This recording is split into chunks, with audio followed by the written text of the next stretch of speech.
അധ്യായം 4. ആദം തൻ്റെ ഭാര്യയായ ഹൗവായോട് ചേർന്നു. അവൾ ഗർഭം ധരിച്ച് കായേനെ പ്രസവിച്ചു. അവൾ പറഞ്ഞു, കർത്താവ് കടാക്ഷിച്ച് എനിക്ക് പുത്രനെ ലഭിച്ചിരിക്കുന്നു.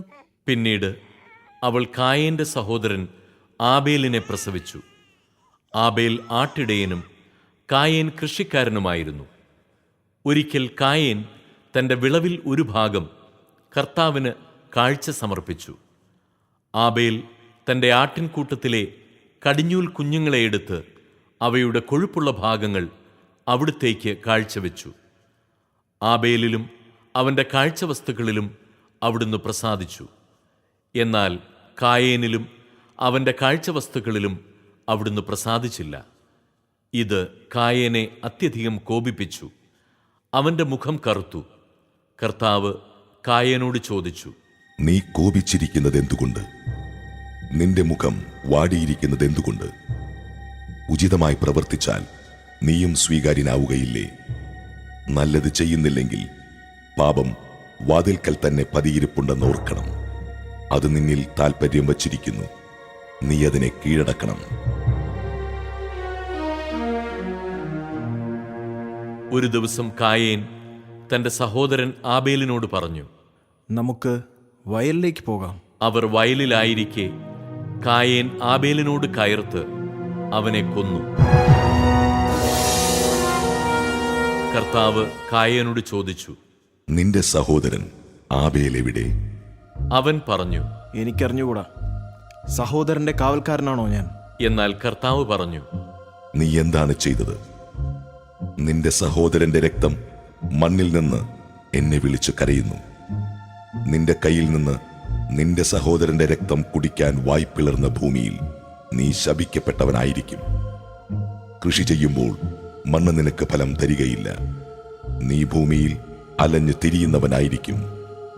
കായേൻ കർത്താവിനോട് പറഞ്ഞു, എനിക്ക് വഹിക്കാവുന്നതിലും വലുതാണ് ഈ ശിക്ഷ. ഇന്ന് അവിടുന്ന് എന്നെ ഈ സ്ഥലത്തു നിന്ന് ആട്ടിപ്പായിച്ചിരിക്കുന്നു.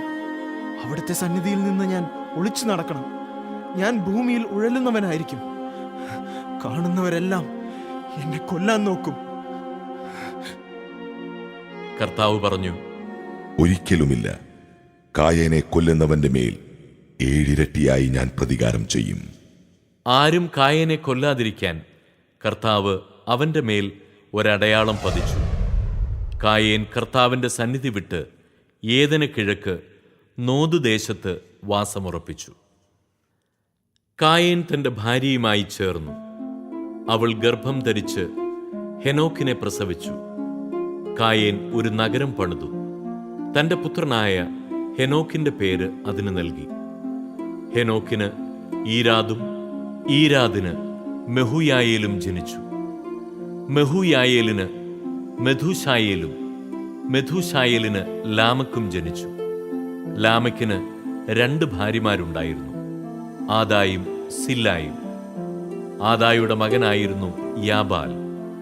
കൂടാരവാസികളുടെയും അജപാലകരുടെയും പിതാവായിരുന്നു അവൻ. അവന്റെ സഹോദരന്റെ പേര് യൂബാൽ. കിന്നരവും വേണുവും വായിക്കുന്നവരുടെ പിതാവായിരുന്നു അവൻ. സില്ലായിക്കും ഒരു പുത്രനുണ്ടായി, തൂബൽ കയീൻ. ചെമ്പുപണിക്കാരുടെയും ഇരുമ്പുപണിക്കാരുടെയും പിതാവായിരുന്നു അവൻ. തൂബൽ കയീന് നാമ എന്നൊരു സഹോദരിയുണ്ടായിരുന്നു. ലാമക്ക് തന്റെ ഭാര്യമാരോട് പറഞ്ഞു, ആദായേ, സില്ലായേ, ഞാൻ പറയുന്നത് കേൾക്കുവിൻ. ലാമക്കിന്റെ ഭാര്യമാരെ, എനിക്ക് ചെവി തരുവിൻ.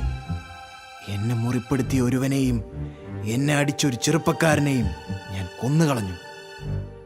കായേന്റെ പ്രതികാരം 7 ഇരട്ടിയെങ്കിൽ ലാമക്കിൻ്റെത് 77 ഇരട്ടിയായിരിക്കും. ആദം വീണ്ടും തന്റെ ഭാര്യയോട് ചേർന്നു. അവൾ ഒരു പുത്രനെ പ്രസവിച്ചു. സേത്ത് എന്ന് അവന് പേരിട്ടു. കാരണം കായേൻ കൊന്ന ആബേലിന് പകരം എനിക്ക് ദൈവം തന്നതാണ് അവൻ എന്നവൾ പറഞ്ഞു. സേത്തിനും ഒരു പുത്രൻ ജനിച്ചു. സേത്ത് അവനെ എനോഷ് എന്ന് വിളിച്ചു. അക്കാലത്ത് മനുഷ്യർ കർത്താവിന്റെ നാമം വിളിച്ചപേക്ഷിക്കാൻ തുടങ്ങി.